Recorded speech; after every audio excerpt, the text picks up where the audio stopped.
સુરતમાં વીર નર્મદ યુનિવર્સિટીમાં હોસ્ટેલમાં રહેતા વિદ્યાર્થીઓ રિનોવેશનના કારણે હવે પીજીમાં રહેવા માટે મજબૂર બન્યા છે.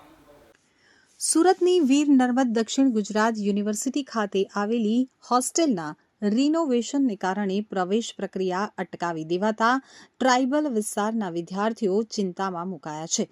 લગભગ 550 જેટલા વિદ્યાર્થીઓને હાલ પૂરતો પીજીમાં પ્રવેશ લેવા જણાવાતા ભારે હોબાળો મચ્યો છે.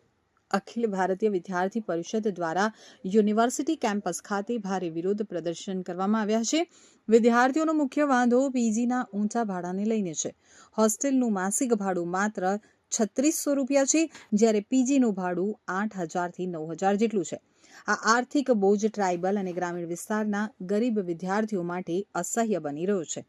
એક વિદ્યાર્થીની ખુશીએ પોતાની વેદના વ્યક્ત કરતા જણાવ્યું હતું કે અમે હોસ્ટેલની માંગ કરી રહ્યા છીએ. રિનોવેશનની વાત થઈ રહી છે, જે અત્યાર સુધી થયું નથી, જેના કારણે પીજીમાં જવું પડે તેમ છે. પરંતુ પીજીનું ભાડું ખૂબ જ વધારે છે. લગભગ રૂપિયા 8000 દર મહિને ભરવાના હોય છે.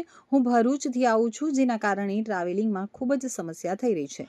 એબીવીપીના નેતા શુભમ શર્માએ યુનિવર્સિટી પ્રશાસન ઉપર આકરા પ્રહારો કરતા જણાવ્યું કે વિદ્યાર્થીનીઓ માટે 250 અને વિદ્યાર્થીઓ માટે 300 જેટલી ક્ષમતાની હોસ્ટેલ છે. તેમને રિનોવેશનના નામે કાઢી દેવામાં આવ્યા છે. આ યુનિવર્સિટી ટ્રાઇબલ યુનિવર્સિટી તરીકે ઓળખાય છે, પરંતુ રિનોવેશનના નામે પીજીમાં આ લોકો વિદ્યાર્થીઓને શિફ્ટ કરાવી રહ્યા છે.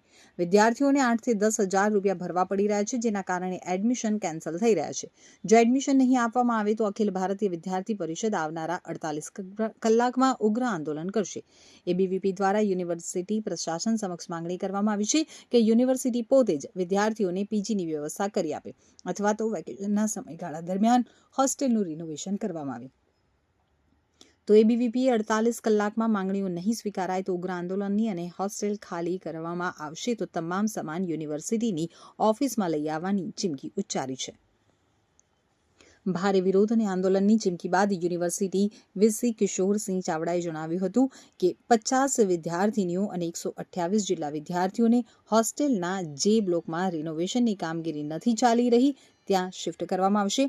જો કે બાકીના વિદ્યાર્થીઓ માટે હજુ પણ અનિશ્ચિતતાનો માહોલ યથાવત છે અને એબીવીપીએ પોતાની ઉગ્ર આંદોલનની ચીમકી જાળવી રાખી છે. આગામી સમયમાં આ મુદ્દો વધુ વકરે તેવી શક્યતા છે. જી, આપનું નામ ને આજે શું રજૂઆત હતી? નમસ્તે, મારું નામ શુભમ સિંહ છે. હું અખિલ ભારતીય વિદ્યાર્થી પરિષદ યુનિવર્સિટી અધ્યક્ષની જવાબદારી છે મારા પાસે. આજે જે આ મારી રજૂઆત યુનિવર્સિટીથી રજૂઆત કર્યા, વિશેષથી રજૂઆત કર્યા કે જે યુનિવર્સિટી પ્રશાસન દ્વારા બધા વિદ્યાર્થીઓના હોસ્ટેલમાંથી બહાર કાઢી દેવામાં આવે.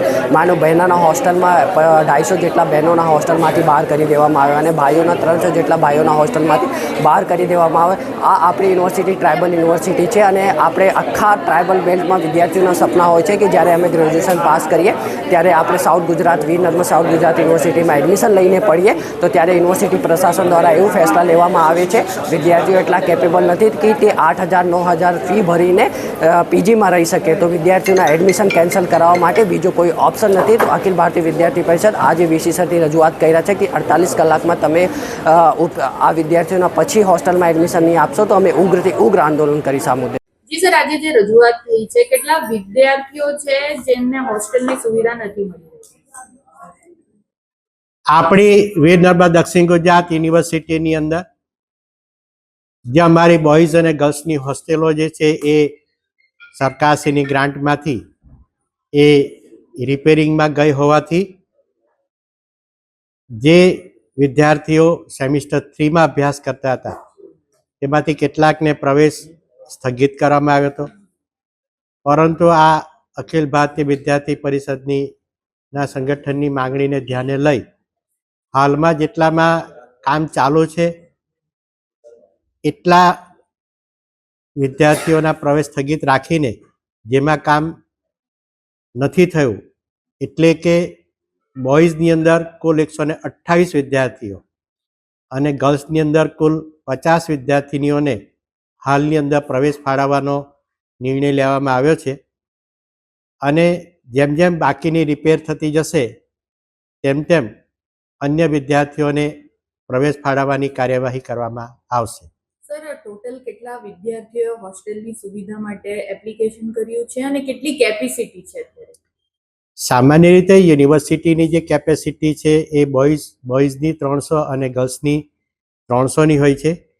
ઓલરેડી જેમાં છે તેમાં તો પ્રવેશ ફાળવેલા જ છે, એટલે ફક્ત 2 બિલ્ડિંગ એટલે કે 100 અને 1 બિલ્ડિંગ એટલે કે 50, આમ આટલા જ વિદ્યાર્થીઓને હાલની અંદર પ્રવેશ દે, પણ એના બદલામાં સેમિસ્ટર 1ની અંદર છે એની અંદર હોસ્ટેલની અંદર પ્રવેશ ફાળવવાનું પહેલેથી જ એ નિર્ણય કરવામાં આવ્યો છે, જેથી સેમિસ્ટર 3ના જે વિદ્યાર્થીઓ છે એ કોઈ પણ રીતે પ્રવેશ વંચિત રહેવાની શક્યતા ખૂબ ઓછી છે.